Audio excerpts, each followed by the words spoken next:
में बस एक ही प्रयोग हो रहे हैं कि कैसे इंसानों का टाइम बचाया जा सके। क्या हो सके?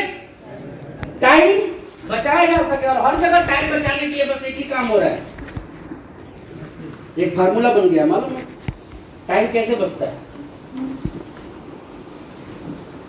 टाइम बचाने का फार्मूला बताओ। इंसान हटाओ, टाइम बचाओ। कितना खतरनाक फार्मूला है। इंसान को हटा दीजिए और टाइम को। क्यों? क्योंकि मशीनों के फूफे की बेटी की शादी नहीं होती, छुट्टी भी नहीं लेनी पड़ती है। हाँ, मशीनों के पेट खराब नहीं होते, सर में दर्द नहीं होता, तो कभी भी छुट्टी देनी पड़ती है, मांगनी पड़ती है? कभी नहीं। तो मालिक को आप बताइए, इंसान पसंद है या मशीनें पसंद? मशीन। तो क्या रखना पसंद करेगा? मशीन। क्योंकि बिना किसी बार्गेनिंग के, बिना किसी आंदोलन के, बिना किसी डर के वो सारे के सारे काम हो रहे जो इंसान करते थे। और आप अपने आप से पूछिए, आपने कितना गुनाह किया हुआ है? आपको अंदाजा भी है इस बात का? आप में से कितने लोगों के पास में स्मार्टफोन है? प्लीज एक बार हाथ खड़ा करके बताइए। सबके पास है ना? पापी हैं आप, पापी। क्या है? गुजराती में सर क्या बोलते हैं? पापी। पापी बोलते। ऐसा चीज ही है कि हर बात में कितनों के रोजगार को आपने खत्म किया, मालूम है आपको? कितने बच्चों की स्कूल आपने छुड़वा दी, पता है? कितने लोगों की नौकरी आपने खत्म कर दी, पता है? नहीं है ना? मैं पता करवाता हूँ। आज से 20 साल पहले जब अपने घर परिवार को कोई मैसेज भेजना होता था तो कैसे भेजते थे? लेटर, भारतीय डाक से। कितना टाइम लगता था? कई लोगों का तो मैसेज आज भी घूम ही रहा होगा रास्ते में। अच्छा, अभी कितना लगता है? मैंने कहा ना, मशीन आएगी, टाइम बचेगा। इंसान हटाओ, मशीन ले आओ। सर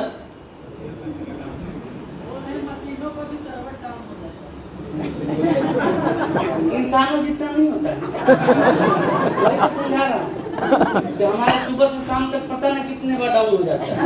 इनका साल में एक आध बार होता है। आप बताइए, आपको पता नहीं कि कितने को। आज से 20 साल पहले जब आप बैंक में पैसा निकालने जाते थे अकाउंट से अपना, तो किससे मांगते थे अपने पैसे? अभी किससे मांगते? कभी सोचा कि उस कैशियर का क्या हुआ हो?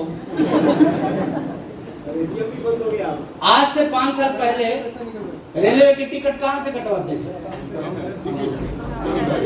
अभी कहाँ कटवाते हैं? मोबाइल। ज्यादातर लोग। क्या हुआ होगा उस काउंटर पे बैठे क्लर्क का, उसके बच्चों का? हाँ, हिंदुस्तान के सारे सिनेमा हॉल को बंद करवा दिया। नहीं आती। कैसे हुआ बंद? मोबाइल के द्वारा। आपको मालूम है, एक डाटा था कि 2030 तक जो हिंदुस्तान के लोग जितने टेक्नोलॉजी फ्रेंडली होंगे, एक कोविड आने की वजह से ना 2022 तक ही हो गए।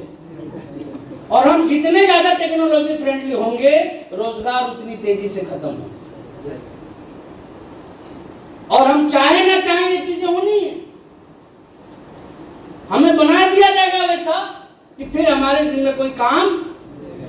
सोचिए ना, बसें बिना ड्राइवर के चल रही है, कारें बिना ड्राइवर के चल रही है, ट्रेन बिना ड्राइवर के चल रहे हैं, हवाई जहाज बिना पायलट के चल रही है। आप बताइए, हम लोग जो पढ़ाई करते थे ना, एक सपना बस यही होता था, या तो डिफेंस में जाना है या रेलवे में जाना है, क्योंकि 17, 18 लाख लोग वहां काम करते थे। आज मजबूरी में सरकार सरकारी नौकरी दे रही है, अदरवाइज किसी भी संस्थान में इंसान की कोई जरूरत नहीं है। सब जगह हरे परे, जरूरत कहीं भी नहीं है। वो तो विपक्ष बैठा हुआ गला दबाने के लिए इसलिए नौकरियां निकाली जा रही, नहीं तो कहीं भी कोई जरूरत।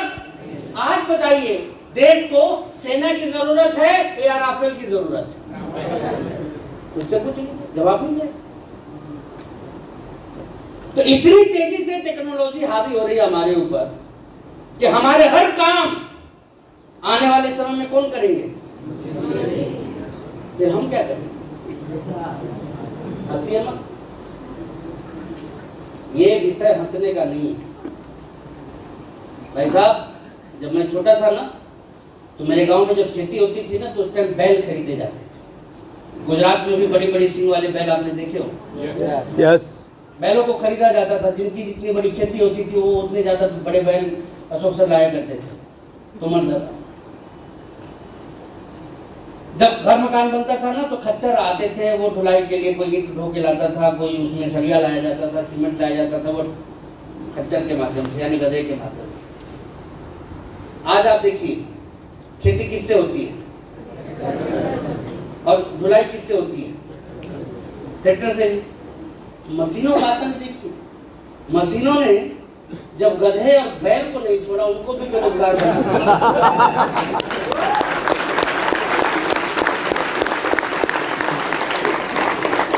तो तेरा क्या होगा रे काली?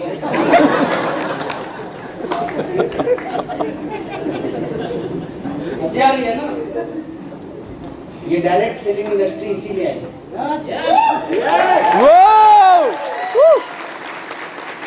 मैंने शुरुआत में कहा कि जरूरत नहीं है, मजबूरी है, हम समझ नहीं पा रहे हैं, ये हमारी मजबूरी है। आप देखिए ना, एक आदमी 20 साल की उम्र में जवान नौकरी की शुरुआत करता है, एकदम जवान होता है, बड़े उमंग होते हैं उसके, ये करेंगे, करते करते कब वो 60 साल का हो जाता है पता ही नहीं, सपने धरे के धरे रह जाते।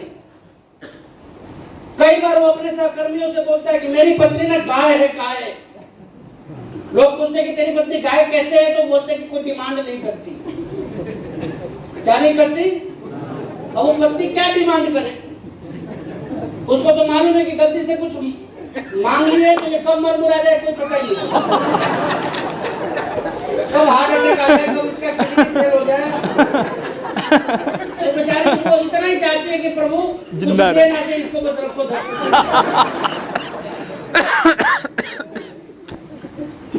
हकीकत बता रहा हूँ। शादी के टाइम में पता ना कितने उमंगे थे कि सपनों का राजकुमार मिलेगा, ये मिलेगा, वो मिलेगा, राजकुमार इतना भिखार मिलेगा, ये मिलेगा ही वो कई सालों से पत्नी को गोली दे रहा है कि अब सैलरी बढ़ जाएगी, ठीक हो जाएगी। सैलरी बढ़ी भी, लेकिन वो एक बात बोलना तो भूल गया कि खर्चे भी बढ़ेंगे। है या नहीं है? और मामला जस का तस बना हुआ है, ऐसा है या नहीं है? बल्कि चीजें और खराब आपको पता ही नहीं है। आपके हाथों से अवसर कितनी तेजी से निकलते जा रहे हैं आपको पता नहीं है। और यही चीज मैं बताना चाहता हूँ, ये डायरेक्ट सेलिंग, ये आरसीए, ये एक मौका नहीं है, ये एक आविष्कार है। क्या है? आविष्कार है जो हमारे आपके जैसे लोगों को बचा सकता है, हमारे आपके जैसे के लिए संजीवनी बूटी का काम कर सकता है। ये चीज हमें हमारे दिमाग में सेट करना है। इतना ही नहीं, आज आप देखिए जवान जाते हैं, निकलते कैसे हैं? बूढ़े होके। कई लोगों को लगता है कि रिटायर हो जाएंगे ना फिर एंजॉय करें। Am I right or wrong? Yes. अब आप बताइए, जब मुंह में दांत नहीं होगा और पेट में आंत नहीं रहेगा तो एंजॉय क्या खा कीजिएगा? मीठा जैसे ही देखिएगा पत्नी बोलेंगे ना, मना है। और अभी नसीब नहीं होता है क्योंकि लेके आते हैं तो 4 निगाह उसको देखने लग जाती है। अब हमें सोचना पड़ता है कि किसको खिलाएं, बेटे को खिलाएं कि पत्नी को खिलाएं। Am I right or wrong? Yes. हम लोग इतना भी तो नहीं कमाते कि पेट भर के दूध पूरे परिवार के लिए। बातें केवल बड़ी बड़ी, इतना भी नहीं कमाते कि पेट भर के फ्रूट्स खा ले पूरी फैमिली, और इतना भी नहीं कमाते कि पेट भर के हरी सब्जियां हम खरीद के खा ले, लेकिन बातें बहुत बड़ी। दूध आता है ना तो पहले ही तय हो जाता है कि कितने का चाय बनेगा, कितना छोटा वाला पिएगा, कितना बड़ा वाला पिएगा। 2-4 गेस्ट आ जाए ना किसी महीने, पूरा का पूरा फंड मैनेजमेंट ही खराब हो जाता है। ऐसा होता ही नहीं होता है?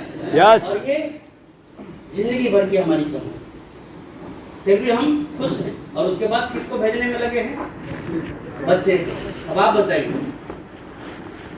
क्या आप में से ऐसे कोई गार्जियन है कि जिस रास्ते उनके पैर में चोट लगे उसी रास्ते पे अपने बच्चे को भी दौड़ाएं? जिस जगह आपका हाथ जले उसी जगह पे आप अपने बच्चे का भी हाथ रखा हुआ है। क्या कर रहे हैं आप? ईमानदारी से बताइए। वो चीज जो आपको चवन्नी पर अच्छी नहीं लगती, आपने दिन रात एक किया हुआ है कि आपकी जनरेशन वहीं पर टिक के काम करे। वाई? बिकॉज हमारे पास में कोई दूसरी अपॉर्चुनिटी समझ में नहीं आती। मेरे पिताजी, मैंने पहले ही कहा कि संघर्ष करते उनको इतना करीब से मैंने देखा है कि मैं क्या बताऊं। हर वो मौके जहां की दुनिया एंजॉय कर सकती थी उस जगह पर उनको ड्यूटी करते हुए मैंने देखा। बावजूद इसके ख्वाहिश एक ही थी कि बेटा क्या करे, पढ़ लिख ले, नौकरी। उनको यही लगता था कि दूसरा कोई विकल्प हमारे पास, और वो गलत नहीं थे। वो गलत नहीं थे क्योंकि जितनी जानकारी उनके पास थी, हमारे देश की एक रीति है, हम हमारी जरूरतों को देख के काम नहीं करते, हम हमारे पड़ोसियों को देख के काम करते।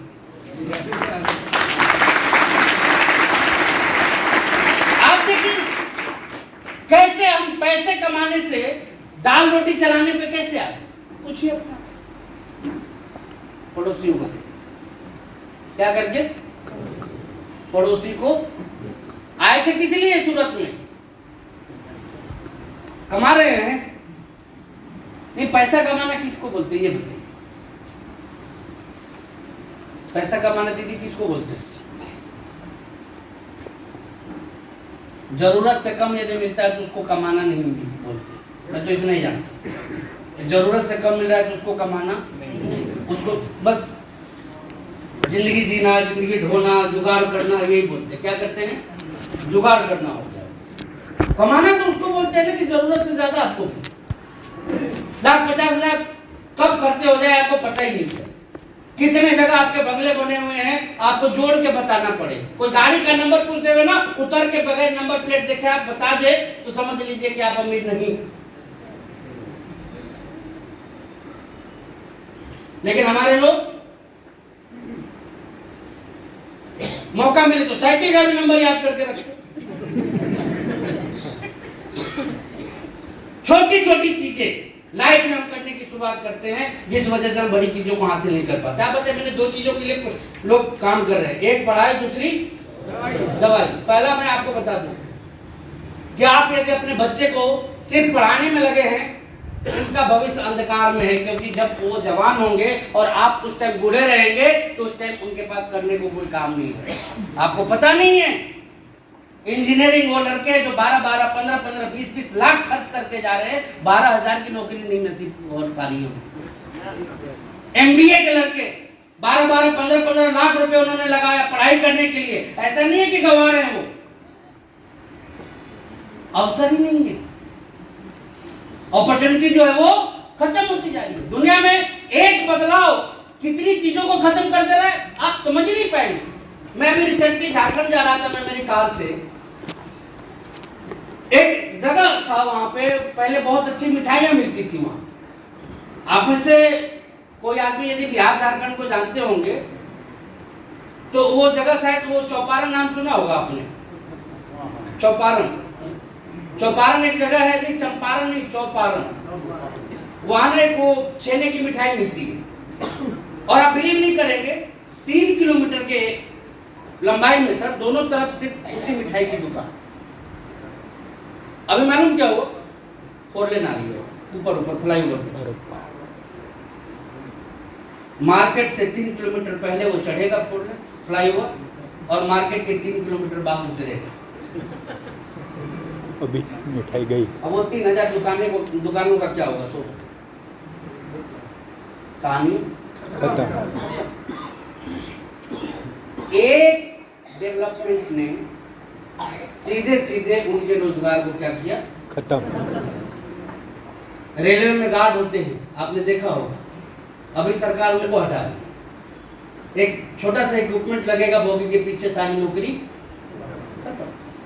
एक छोटी सी मशीन। आप देखिए बहुत कितने तलाक हो रहे हैं आज। लोग बोलते हैं कि कलयुग है, कलयुग।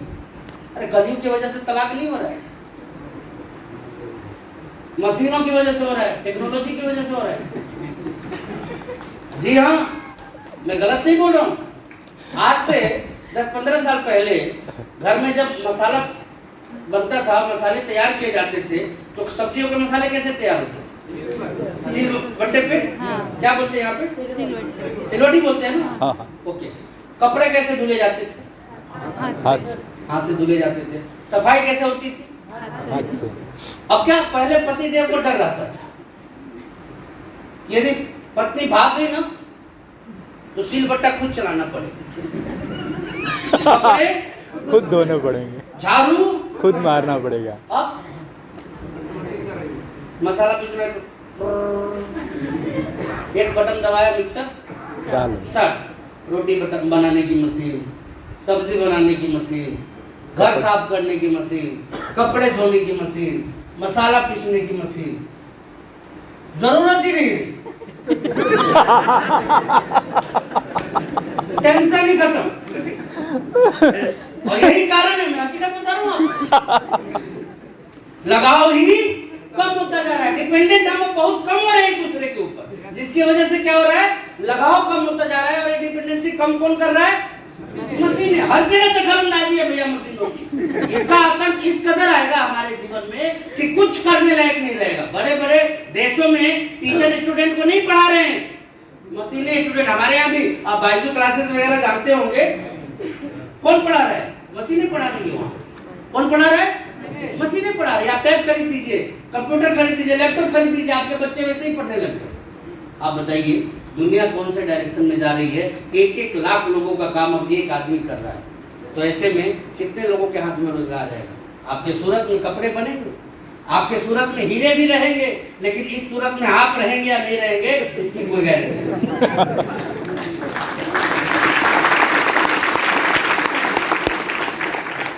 ये सारा का सारा बदलाव कौन करेगा? तब आप क्या करेंगे? क्या करेंगे बताइए? सोचा है आपने? सोचा है आपने? कोई तैयारी है आपके पास? अरे जब अपने जिंदगी में इतने संघर्ष है तो बच्चों की जिंदगी में कितने संघर्ष होंगे? कल्पना करके भी आपकी रूह कांप जाएगी।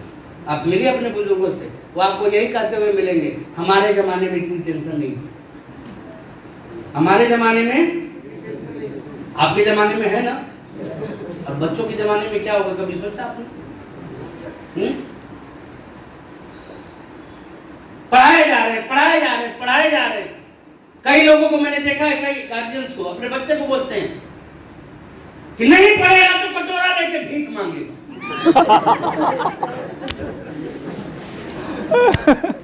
ऐसा होता है नहीं होता है? yes. हमारे यहाँ तो खूब होता है, नहीं पढ़ेगा तो बोलते हैं और धमकाते ऐसे ना जैसे वो बेचारा एप्लीकेशन भेजा था।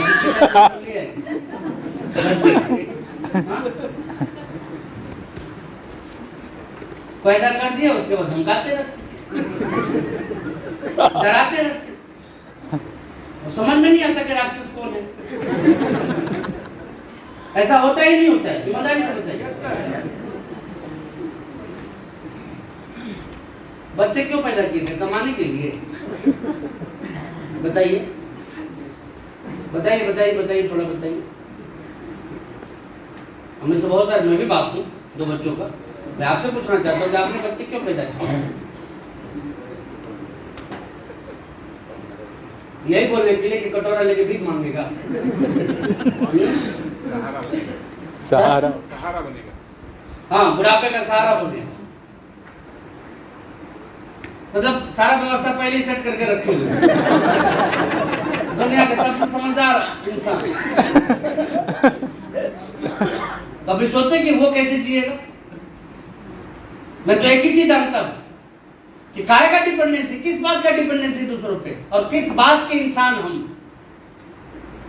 मैं स्पष्ट आपको बोलना चाहता हूं कि आज के बाद एक जिगर हमारे अंदर होना चाहिए, और वो जिगर ये होना चाहिए कि हम हमारे बच्चे के सामने जाए और आंख में आंख मिला के बोल सके कि बेटा देख, तुझे जो सपना देखना है देख, तेरा सारा सपना तेरा बाप पूरा कर देगा। यस।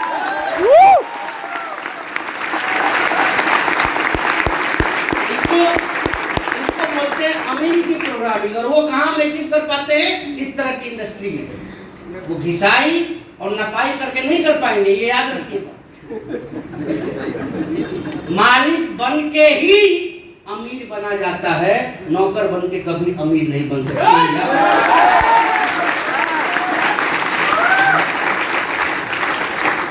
चाहे हम छोटे मालिक हों या बड़े मालिक, वो कोई मायने नहीं रखता। आज हम छोटे मालिक हैं तो कल बड़े मालिक भी बनेंगे, लेकिन आज हम छोटा नौकर है तो कल क्या बनेंगे?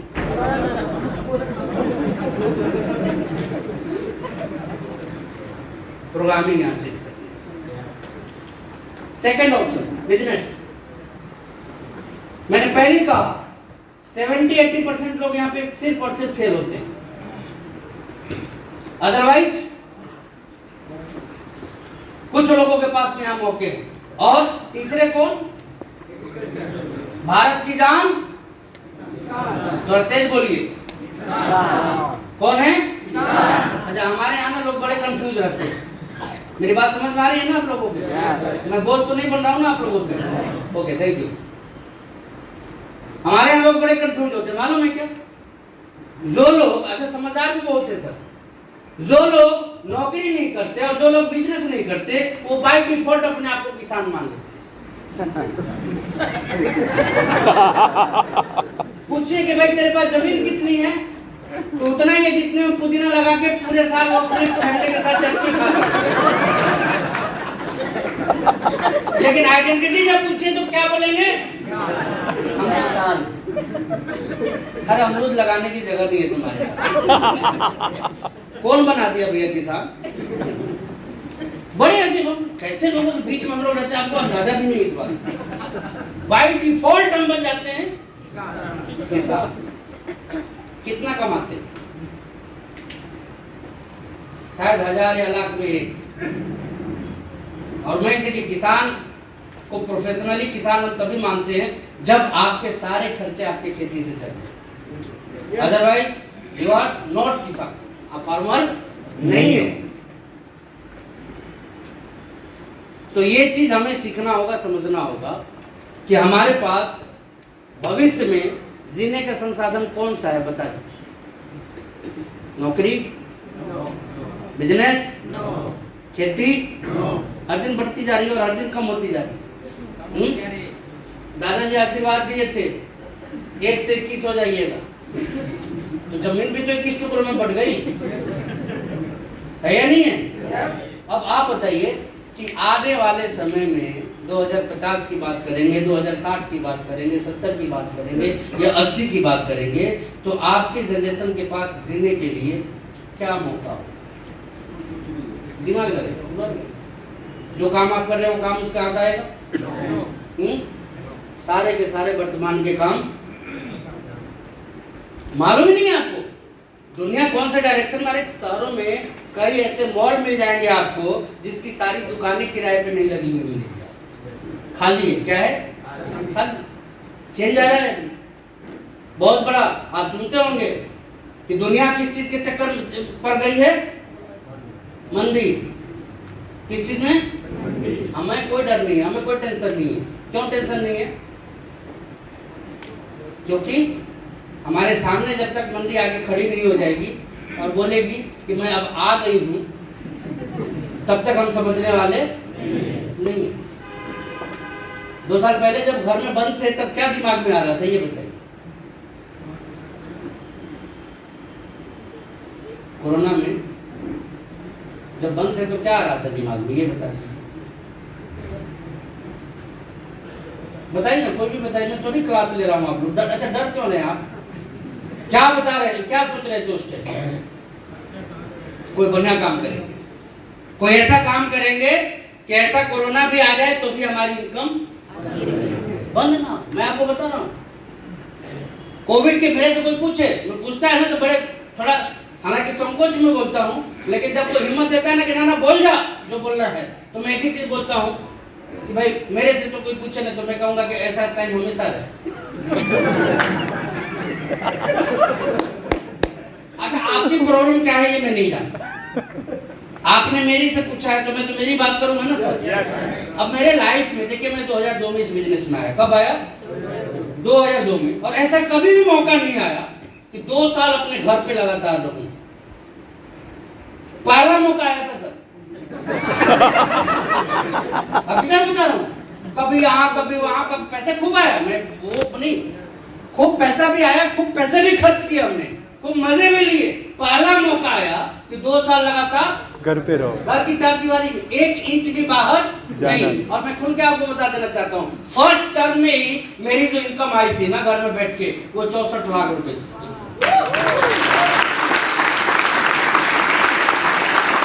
कितनी? हिंदुस्तान की सबसे बड़ी पिन आरसी बिजनेस की, जो मेरे सीने पे लगी है, घर से बिना 1 इंच बाहर निकले है, जिसका नाम सफायर है।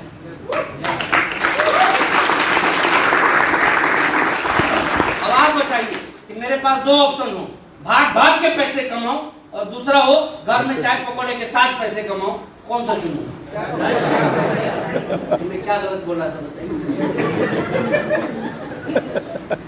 रिसेशन फ्री बिजनेस, दुनिया की कोई भी विपत्ति इस व्यापार पे हावी नहीं हो सकती, जिसका नाम है आरसी।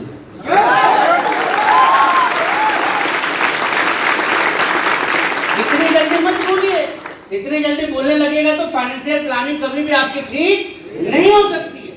आपको याद रखना होगा कि परमात्मा ने कौन सी अलग जगाई है आपके अंदर, और इतना जल्दी भूल जाएंगे।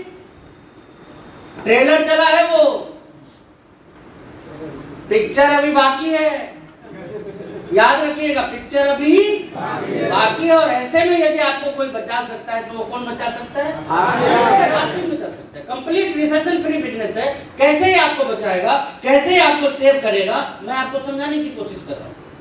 देखिए, मैं इसलिए नहीं आया कि आप टिके रहिए, लगे रहिए, मैं आपको सिस्टम समझाने आया हूँ कि इस सिस्टम को यदि कायदे और सही तरीके से आपने समझ लिया तो आपकी जिंदगी में क्या हो सकता है, कौन कौन से वरदान आपको मिल सकते हैं इस बिजनेस में काम करने की वजह से।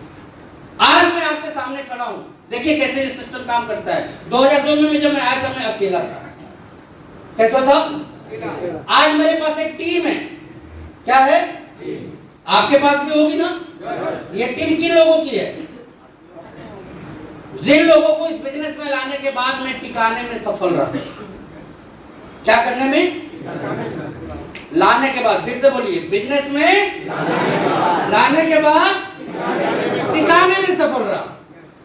बिजनेस में टिकाने में लाने के बाद, यानी कि लाना भी है और लाना भी है। और अच्छा, क्यों टिकाना है? क्योंकि हमें हमारे लक्ष्यों को, हमें हमारे गोल को, जिन सपनों के लिए हम इस बिजनेस में आए उसे हमें, और गोल क्या है हमारा? देखिए, मैं इस बिजनेस में आया था तो पहला लक्ष्य था अमीर बनना। क्या था? पहला गोल था अमीर बनना। दूसरा था फाइनेंशियल फ्रीडम, यानी कि अमीरी के साथ साथ आजादी भी, उस चीज को भी हासिल किया। उसके आगे बहुत सारे लक्ष्य बनते चले गए अपने आप, जैसे नेम फेम पीन, ये सारी चीजें अपने आप बनती चलेगी। लेकिन मैं बहुत सारे लोगों को देखता हूं कि कोई गोल ही नहीं है इस बिजनेस में आने के बाद, और जब गोल नहीं है तो काम ही नहीं होगा। कहते हैं कि सबसे बड़ा फ्यूल है जो हमें आगे बढ़ाने के लिए प्रेरित करती है, जो हमसे काम करवाती रहती है। हमें से बहुत सारे लोग इस बिजनेस को वो वैल्यू नहीं दे पाते अपने लाइफ में जो वैल्यू हमें इस बिजनेस को देना चाहिए। मैं आपको एक कहानी सुनाना चाहता हूं। एक समय की बात है, एक मंदिर के सामने ना एक भिखारी भीख मांगा करता था। एक बार क्या हुआ, बहुत तेज बारिश आई और जहां वो बैठा करता था ना, वो जगह पानी में डूबने लग गई। वो किसी तरह 1-2 दिन मैनेज किया, फिर भगवान से प्रार्थना करने लगा कि भगवान मेरी जगह किसी तरह वापस करवा दो जहां की मैं बैठ के आराम से भीख मांग सकूं। उसी रात एक घटना घटी, कुछ लोग आए और एक बड़ा सा संदूक उसके सामने फेंक के चले गए। संदूक समझते थे? Yes yes. लकड़ी का जो बड़ा सा बक्सा होता है, हमारे यहाँ उसको संदूक बोलते हैं, इसको यहाँ क्या बोलते हैं? पेटी। बहुत बड़ी बड़ी लकड़ी वाली पेटी, पुराने जमाने वाली। वो कुछ लोग फेंक के वहां चले गए। भिखारी को लगा जैसे भगवान ने उसे आशीर्वाद दिया। अगले ही दिन क्या किया उसने, उस संदूक को लाके, पेटी को लाके अपने जगह पर रखा जहां पानी लगी हुई थी, और वो पेटी इतनी ऊंची थी कि आराम से फिर उसके ऊपर बैठ के भीख मांगने लग गया। ये काम करते करते 12-15 साल बीत गए और एक दिन क्या हुआ, उस भिखारी की हो गई मौत। मौत के बाद नगर निगम वाले आए क्योंकि उसका कोई अपना था नहीं और उसकी बॉडी को ले जाने लगे। तभी पता चला कि ये बक्सा भी उसी का है, इसी में बैठ के वो भीख मांगा करता था। उस बक्से को खोला गया और जैसे ही खोला गया सारे के सारे लोगों के आंखें पसीने हो गए। मालूम है क्यों? केवल हीरे और सोने चांदी से भरे थे। तुरंत ये खबर पूरे शहर में फैल गई। बड़े बड़े बुद्धिजीवी, बड़े बड़े अधिकारी, सारे लोग वहां मौजूद हो गए। एक टीम बनाई गई कि यार पता करो कि जब इसके पास इतना था तो ये भीख क्यों मांगता है।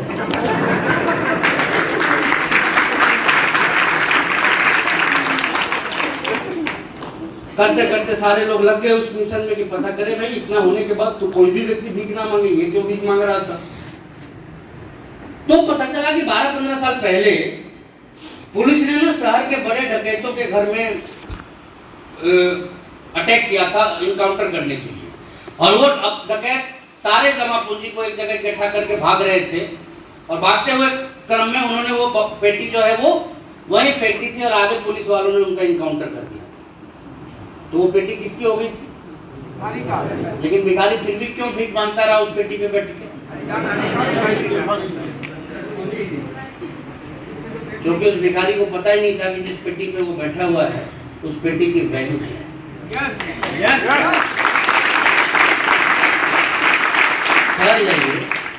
ठहर जाइए। मालूम है हम में से भी बहुत ना उसी भिखारी जैसे कि आरसीएम की जिस पेटी पे बैठे हैं ना, इसका अंदाजा भी नहीं है कि इस पेटी के अंदर क्या है।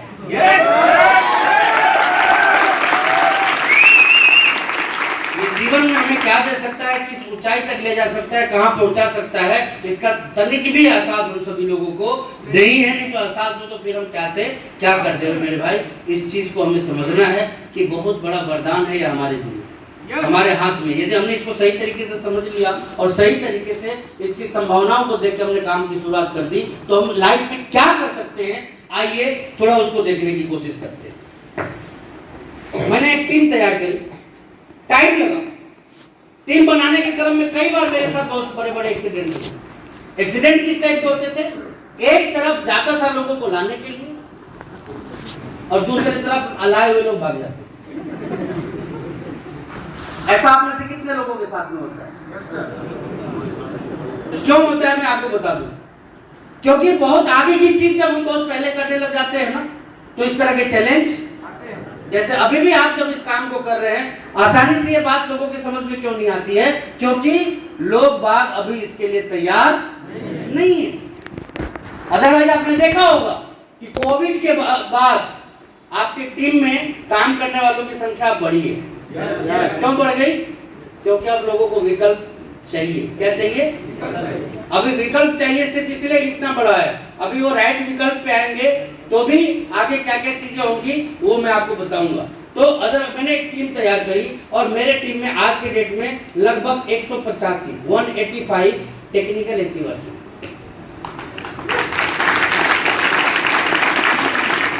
देखिए मैं जानता हूँ आप ताली ना भी बजाइए और बजाइए तो भी मुझे मालूम है कि मेरे पूरे मीटिंग में यही एक वक्त होता है जब लोग बड़े दुखी रहते हैं। जब मैं ये आंकड़ा बताता हूँ कि 185 टेक्निकल अचीवर, क्या पता इस महीने बढ़ भी गया हो। घबराइए मत, ये 20 इयर्स का रिजल्ट है। मेरा ये मानना है कि आप में से कोई भी साथी सीरियसनेस के साथ अगले 5-7 साल से काम कर ले ना वो मेरे से आएगा और हाथ मिला के बोलेगा कि सर आपको तो 20 साल लगे थे ना, मैंने 5 साल 7 साल 8 साल में ये करके दिखा दिया। क्योंकि ये बिजनेस अब इस तरह से डिजाइन हो रहा है। अब मैं दूसरी चीज पूछना चाहता हूँ आपसे, क्या ये 185 लोग मेरे सपने के लिए काम कर रहे हैं? क्या ये मेरी बीवी बच्चे के लिए काम कर रहे हैं? क्या ये मेरी जरूरतों के लिए काम कर रहे हैं? क्या मेरा घर बने इसके लिए काम कर रहे हैं? क्या मेरी बीवी का ज्वेलरी बॉक्स फुल हो इसके लिए काम कर रहे हैं? या मेरे बच्चों का स्कूल फीस है इसके लिए काम कर रहे हैं? ये सारे के सारे लोग अपने बच्चे, अपनी बीवी, अपने माता पिता, अपनी जरूरतों और अपने ड्रीम्स के लिए काम कर रहे हैं। अब आपसे मैं एक चीज पूछना चाहूंगा कि ये 185 लोग जब अपने सपनों को पूरा करते हुए आगे बढ़ेंगे, आज ये टेक्निकल है, कल को इमरान, रूबी, स्टार रूबी ये बनेंगे, तो मेरा क्या होगा रे कालियों? डायमंड वायमंड तो बहुत कम हो गया इसका। मैं जो बताना चाह रहा हूँ वो समझिए। पैनिक सिचुएशन जो इस बिजनेस के अंदर होती है ना मेरे भाई, वो शुरुआती कुछ साल की बात होती है। उसके बाद हमेशा और हमेशा गेनिंग सिचुएशन ही बनी रहती है। सिर्फ गेन करना होता है, पेन नहीं करना होता है। और यही चीज आपको समझना है कि जिस दिन एक मजबूत एम्पायर आपके साथ खड़ी हो गई, उसके बाद आपको नहीं, आपकी पीढ़ियों में किसी को कुछ करने की जरूरत नहीं पड़ेगी। सारा का सारा काम ऑटोमेटिक होता चला जाएगा।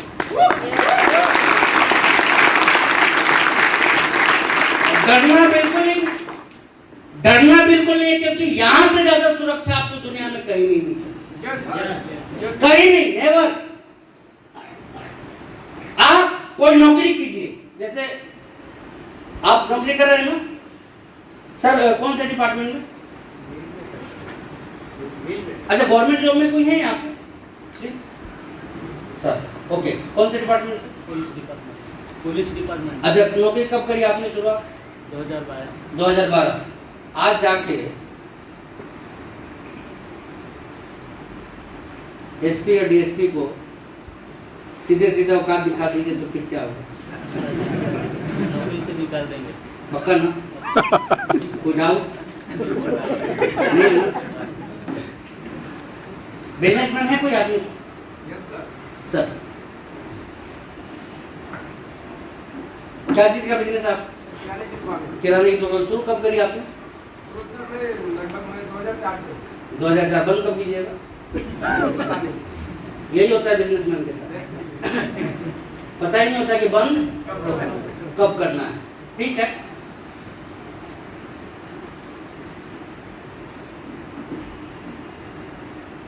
दो 2004 से ना बताया, बहुत टाइम हो गया ना। खराब करने में कितना टाइम लीजिएगा? दिन?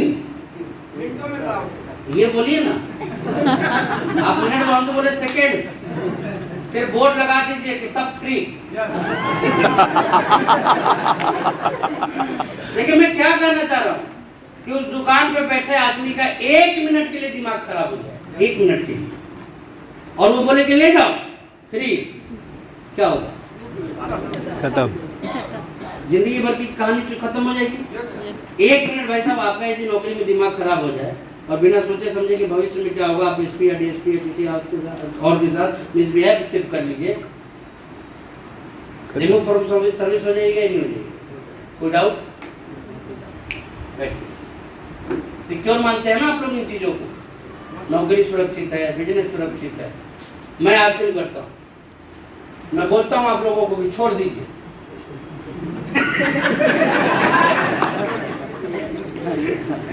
बोलिए बोलिए। नहीं छोड़ेंगे। दीजिए, आप छोड़ दीजिए। नहीं। अरे कुछ नहीं रखा है, बेकार है, बेकार है। नो। तो सर आप बुलाए सर, कम से कम आपकी इज्जत रखिए। तो सर अब ये लोग यही बोलेंगे कि इनका तो हो गया, और हमको बोल रहे हैं कि छोड़। यही समझाना चाह रहा हूँ कि कल को मेरा दिमाग खराब हो जाए ना, और लाठी डंडे लेके भी इस टीम को बर्बाद करना चाहूँ ना, तो ये टीम घुमा के बांध बूंद के मुझे मेरे घर में पैक कर देगी कि घर में बैठ, लेकिन मैं करूँगा।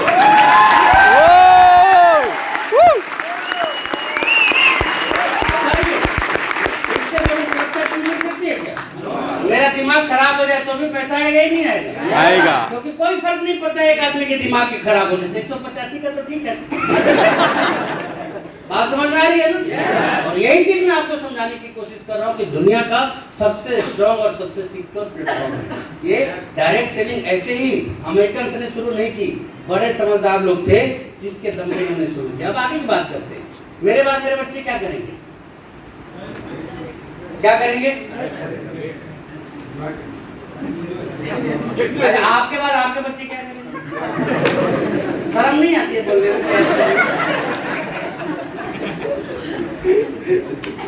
इतने देर से यही समझा रहा हूं कि ये एक ऐसा काम है दुनिया का। आप नौकरी को देख लीजिए, सर्विस, बिजनेस या एग्रीकल्चर, और साथ ही साथ आरसीएम। इस काम को जब तक कीजिएगा तब तक मिलेगा, यहाँ भी जब तक कीजिएगा तब तक मिलेगा, यहाँ भी जब तक कीजिएगा तब तक मिलेगा। और आपके बाद फिर किसको करना पड़ेगा? करना पड़ेगा या नहीं करना पड़ेगा?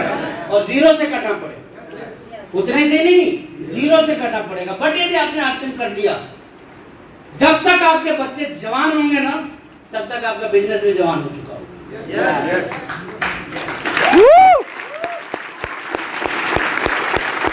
और तब जब आपके बच्चे बड़े होंगे तो उनके पास सिर्फ एक ही काम होगा, और वो काम होगा मौज करना। क्या करना?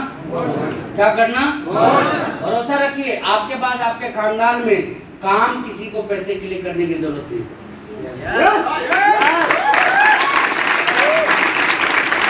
मैं इसको और भी आपको समझाने की कोशिश करता हूँ। आपको लगता होगा कि मेरे बाद ये बिजनेस कौन करेगा? मेरा बच्चा।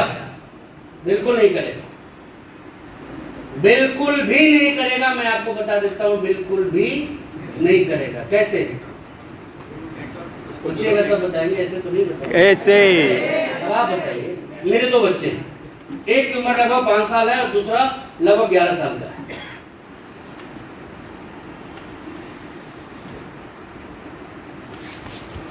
पहले वाले को तो मालूम है कि पापा क्या करते हैं, कैसे करते हैं, मीटिंग में जाते हैं। दूसरे वाले को वो भी मालूम नहीं है, वो केवल यही पूछता है कि कहाँ है और कब आइएगा। हकीकत बता रहा हूँ, वो केवल यही पूछता है कि पापा कहाँ है और कब आइएगा, कब फ्लाइट है, कब ट्रेन है, यही पूछेगा, इससे ज्यादा कुछ नहीं पूछेगा। अर्जुन सर है, उनको मालूम है। लेकिन कल को जब मैं ना रहूं ना, तो फिर उनको आरसीएम करने की जरूरत नहीं पड़ेगी। मालूम है क्यों? अब आप बताइए, मेरा 5 साल का बच्चा यहाँ खड़ा हो जाए और अशोक सर खड़े हो जाए, या आप में से कोई सीनियर साथी यहाँ पे खड़े हो जाए और अपनी अपनी दोनों आदमी बात रखना शुरू करें, तो आप किसको सुनना पसंद करें? No no no no no no. उसको जय आरसी में बोलना नहीं आता। किसको सुनना पसंद करें? बोले, थोड़ा तेज बोलिए ना। किसको? क्यों? अनुभव ज्यादा है, नॉलेज ज्यादा है। तो आप बताइए कि मेरे बच्चे बड़े होंगे, उसके पहले इन 185 बच्चों का क्या होगा? पीएचडी की डिग्री लेके निकल चुके होंगे। और उसके बाद ये क्या बोलेंगे मेरे बच्चों को? बेटा तू घर में बैठ, बाकी हम देख लेंगे। क्या बोलेंगे? तू घर में बैठ, बाकी हमने। तो एक बच्चे आएंगे तो क्या बोलेंगे? कुछ करना नहीं आता, कुछ देखना नहीं आता, कुछ समझना नहीं आता। और इसीलिए मैं बता रहा हूं कि ये एक आदमी के करने का काम है। एक बार आपके परिवार में किसी ने इस काम को करके बड़ा कर दिया, तो उसके बाद अगली 10 पीढ़ी में, 20 पीढ़ी में, 30 पीढ़ी में किसी को कुछ करने की जरूरत नहीं। पावर ऑफ डायरेक्शन, ये आरसीएम की सबसे बड़ी पावर है, आरसीएम की सबसे बड़ी विशेषता है। और मैं आपको पहले ही बता चुका हूं कि देखिए, दुनिया में लोग 2 ही चीजों के लिए पैसे कमा रहे हैं, एक पढ़ाई और दूसरा। तो पढ़ाई के लिए तो आपने देख लिया कि पढ़ाने के बाद भी फ्यूचर क्या है। अब आते हैं दवाई के ऊपर। आपको मालूम है कि आप किसके लिए पैसे कमाते हैं? आप में से कितने लोग पैसे कमा रहे हैं? बाकी लोग डर से आंख खड़ा नहीं, मांग लेंगे। नो टेंशन नहीं, आप नहीं मांगने नहीं। कितने लोग कमा रहे भैया? एक बार हाथ खड़ा करके बता दो। चलिए, आज ना हम या तो एजुकेशन के लिए या फिर मेडिसिन के लिए, मेडिकल सेक्टर के लिए, डॉक्टर के लिए पैसे कमाते हैं। अपनी बीवी के लिए नहीं, डॉक्टर की बीवी के लिए पैसे कमाते। हमारी बीवी का नौलखा कैसे बने, इसकी जरा भी हम चिंता नहीं है, लेकिन डॉक्टर की बीवी का कैसे बढ़े, इसकी हम बहुत परवाह करते हैं। कैसे परवाह करते हैं बताओ? अपने पड़ोस का सस्ता तेल खाते, बहुत बचा लेते, इतना बचा लेते कि 6 महीने में करोड़पति बचाते हैं ना। आरसीएम का हेल्थ नहीं खाएंगे, क्या खाएंगे? 120 रुपए लीटर शुद्ध घानी का सरसों तेल। ऐसा ही होता है ना सर? आपके हमारे यहाँ खूब होता है मूंगफली का सिंगदाना, सिंग, हाँ सिंग, हमारे यहाँ सरसों, यहाँ सिंग। अब सिंगदाने का तेल खाएंगे। अब आप बताइए कि कैसे लीटर मिल रहा है वो?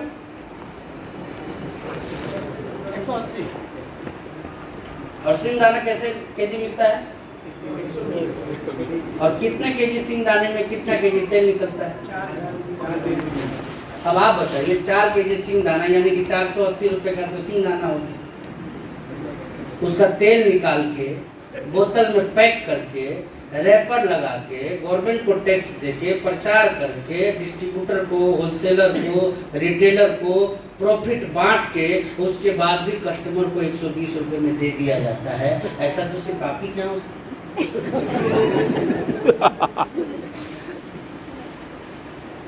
500-700 रुपए की चीज कितने में मिल जा रही है? 120 रुपए में। क्यों मिल जा रही है मालूम है? काहे का मिलावट? सर गलतफहमी में मत रहिए। मिलावट तो उसको बोलते हैं जिसमें मिलाया जाता है।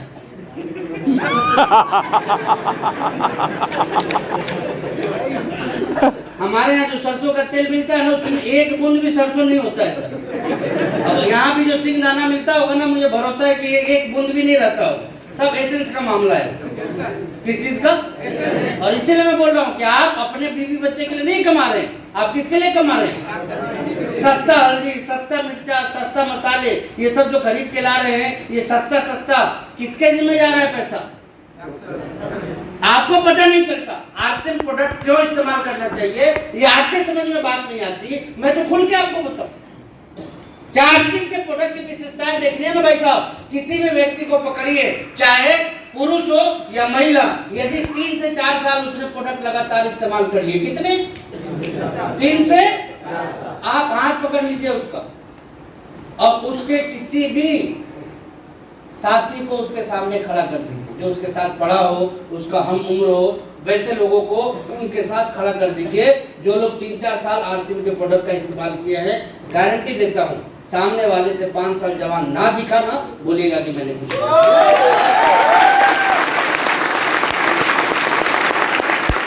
इतना ही नहीं, पता कीजिएगा इनके घर में जो 3-4 सालों से आरसीएम के सामान आ रहे हैं ना, अब डॉक्टर के यहाँ कितना जा रहा है ये भी पता करें।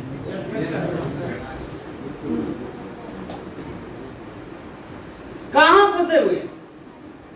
अरे आपने कभी सोचा कि जिस दुकानदार को आप 500 और 2000 का नोट देते हैं, वो दुकानदार 10 बार, 20 बार, 5 बार आपके नोट को चेक करता है, तब जाके वो गले में डालता है।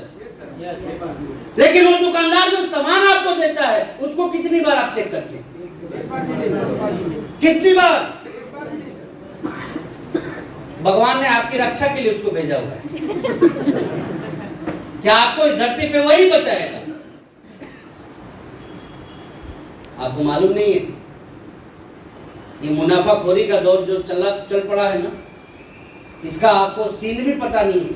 आज के दुकानदार जब होलसेलर के यहाँ जाते हैं ना, तो उनसे ये नहीं पूछा जाता है कि सामान लेना है, उनसे ये पूछा जाता है कि 2 नंबर वाला, 3 नंबर वाला या 4 नंबर वाला। किसी से भी पूछ लीजिए, यही पूछा जाता है। और आपके बच्चे जो पापा मम्मी ये कर करके 5, 10, 20 का नोट ले जाते हैं ना दौड़ दौड़ के दुकान पे, वो सामान नहीं जहर खरीद के ले आते हैं। खुल के बता रहा हूं आपको मैं ये। और यही चीजों से यदि आपको बचना है मेरे भाई, अमीर बनने के लिए आप आरसीएम करिए या मत करिए। अपने बच्चे को एक अच्छी जिंदगी, अपने माता पिता को एक अच्छी जिंदगी, अपनी पत्नी को एक अच्छी जिंदगी और अपने आप को एक अच्छी जिंदगी देना चाहते हैं तो आरसीएम के प्रोडक्ट जरूर इस्तेमाल करें। माइक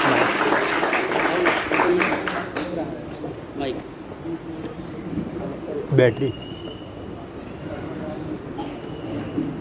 चले, जब तक एक बार जोरदार तालियां बजा लीजिए आप।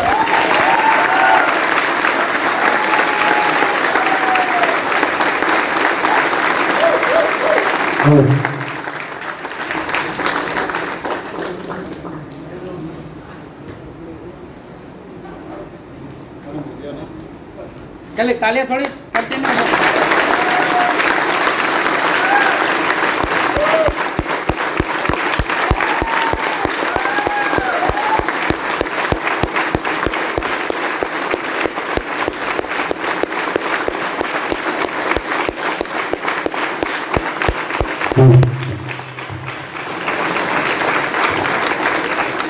चलिए, माइक ने भी मुझे बता दिया कि टाइम हो गया है। अरे भाई, मैं जो चीज करना चाह रहा हूँ कि देखिए आरसीएम किसी एक मकसद के लिए हमें नहीं करना। आरसीएम हमें अमीर बनने के लिए भी करना है, तो आरसीएम हमें सेहत से भी अमीर बनने के लिए करना है। याद रहेगा ना ये बात? अब कोई मायने नहीं रखता कि हमारे 5 किलोमीटर दूर मिलता है, हमारे से 50 किलोमीटर दूर मिलता है। मैं तो स्पष्ट कहूंगा कि 200, 500, 1000 किलोमीटर दूर जाके बड़े बड़े हॉस्पिटल में इलाज करवाने से अच्छा है कि 10 किलोमीटर बगल में जाके आरसीएम की दुकान से खरीद।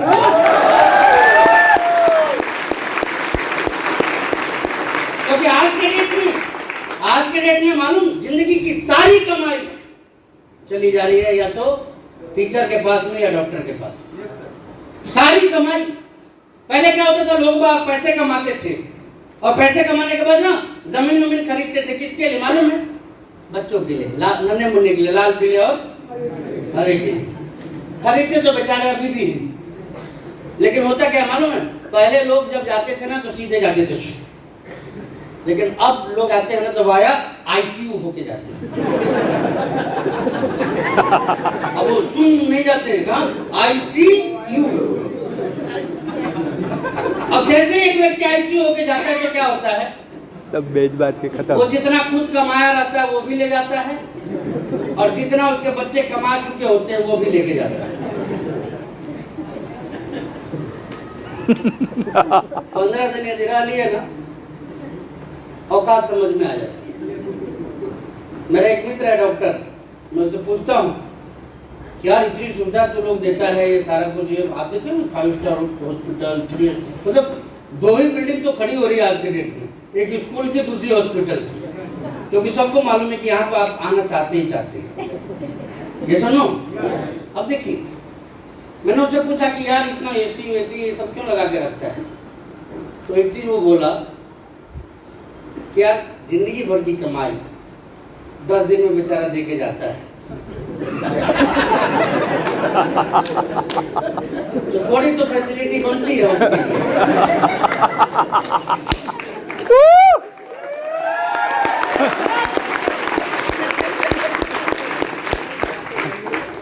चाहते हैं बचना?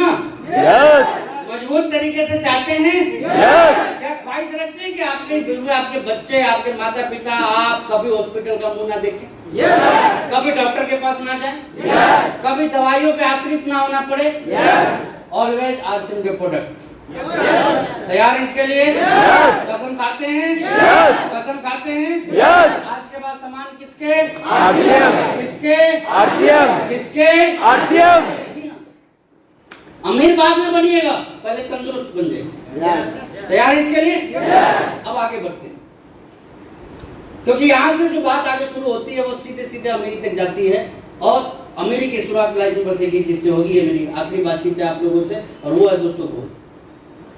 देखिए, मैं जब इस बिजनेस में आया तो मैंने खुल के आपको बताया कि मेरी जिंदगी की कुछ ख्वाहिशें थी कि मुझे अमीर बनना है, पैसा कमाना है, लाखों की इनकम चाहिए, करोड़पति बनना है, ये सारे मेरे लाइफ के गोल बने। लेकिन आजकल मैं लोगों को देखता हूं तो इतने कमजोर उनके गोल होते हैं ना कि छोटी से छोटी चीजें भी उनको हासिल करने से रोकते। अब वो यदि दुकान पे गए, सामान नहीं मिला तो आज के बाद आरसीएम अपलाइन को फोन करेंगे, आपके दुकान पे तो कुछ मिलता ही नहीं है।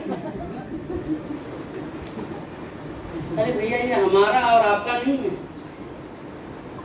आपका जो नंबर मिला है ना, वो आपकी कंपनी का नाम है। अब वो कंपनी बढ़ेगी कैसे, बचेगी कैसे, ये सब का सब आपको और हमें तय करना है, कोई दूसरा तय नहीं करेगा। हमारी अमीरी हमारे पड़ोसी नहीं सोचेंगे, वो हमें सोचना है उसके पीछे। बहुत से लोगों को मैंने देखा इस बिजनेस में आने के बाद बाहर जाते हुए। मुझे आज भी आज मेरे कई मित्र ऐसे जिनका 40,000, 70,000 या 1,15,000 का स्लैब छूट गया, इसलिए वो इस बिजनेस को छोड़ दिया। मेरे से कई बार वो लोग पूछे कि तूने क्यों नहीं छोड़ा, तो मैं आपको बताया नहीं किस लिए आया था। मैं अमीर बनने के लिए। किस लिए? अमीर बनने के लिए। अमीर बनने के लिए। और आप किस लिए आए? तो अमीर बनने से पहले जो भी मिलता है और नहीं मिलता है उस पर हमारा दिमाग नहीं जाना चाहिए। यस।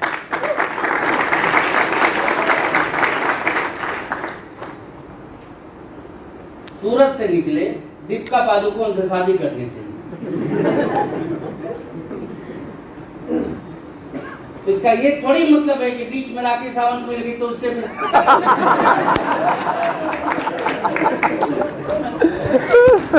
फोकस करना है। क्या रहना है? फोकस। कहाँ पे? दीपिका गोल पादुकोण पे। कहाँ फोकस करना है? जिस चीज के लिए आए हैं उस चीज पे। बात हमारे देश में मालूम ज्यादा स्त्री हैं या ज्यादा पुरुष हैं? गलत। हमारे देश में महिलाओं की संख्या ज्यादा है, क्योंकि मैं उन पुरुषों को भी महिला ही मानता हूं जो बात बात में मुंह फुला के बैठ जाते हैं।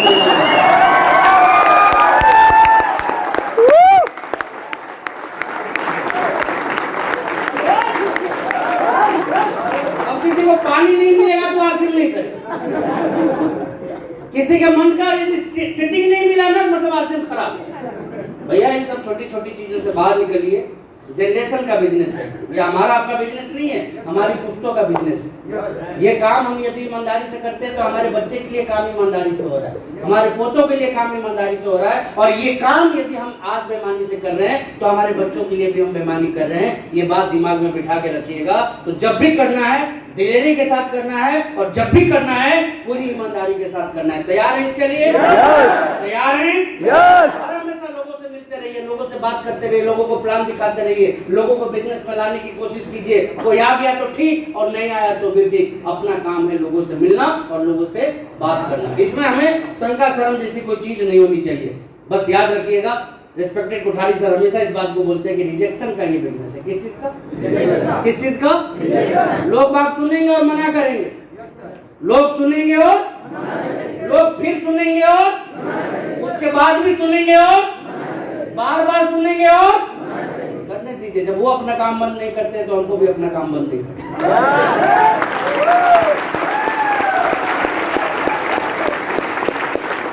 बस एक दिन आपके लाइफ में गाना चलेगा, कोई मिल गया, बिल्कुल चलेगा। और जिस दिन वो चल गया ना उसके बाद पीछे मुड़ के नहीं देखना है। फिर इस इंडस्ट्री के जितने भी मौज मस्ती है ना वो सारे के सारे आपके लाइफ में आपको मिलने हैं। तो तैयार हैं उन चीजों को हासिल करने के लिए? तैयार हैं कंसिस्टेंसी में आने के लिए? तैयार हैं आरसीएम का लाभ लोगों तक पहुंचाने के लिए? तैयार हैं अपने परिवार को सुरक्षित बनाने के लिए? तैयार हैं अमीरी की दुनिया में कदम आगे बढ़ाने के लिए? मेरी शुभकामना आप लोगों के साथ है। आपसे मिलकर बहुत ही अच्छा लगा।